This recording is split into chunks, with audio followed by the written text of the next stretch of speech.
আসসালামু আলাইকুম দর্শক, দেশের ইতিহাসে সর্ববৃহৎ সমাবেশ হতে যাচ্ছে ফিলিস্তিনের পক্ষে।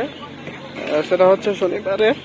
এই সমাবেশে উপস্থিত থাকবেন দেশের স্বনামধন্য আলিমগণ, সবার প্রিয় মিজানুর রহমান আজহারি এবং আহমদুল্লাহ সহ মামুনুল হক এবং জাতীয় দলের ক্রিকেটার মাহমুদুল্লাহ রিয়াদ, মেহেদী হাসান মিরাজ, তাইজুল ইসলাম, নুরুল হাসান সোহান সহ আইমান সাদিক এবং দেশের গণ্যমান্য ব্যক্তিগণ এবং দেশের ওলামায়ে কেরামগণ এই মাঠে উপস্থিত থাকবেন।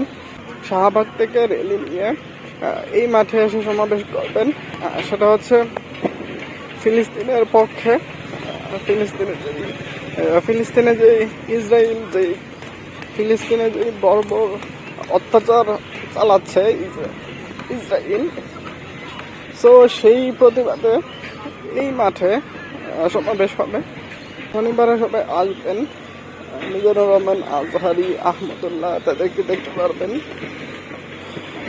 বলা যাচ্ছে দেশের ইতিহাসে সর্ববৃহৎ সমাবেশ এটি হতে যাচ্ছে।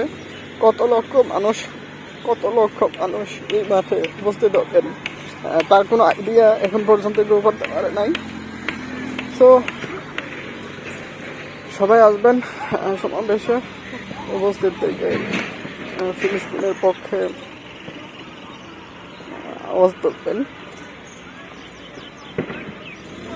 এটা হচ্ছে সোহরাওয়ার্দী মাঠ, ঢাকা। শহীদ সোহরাওয়ার্দী উদ্যান, ঢাকা।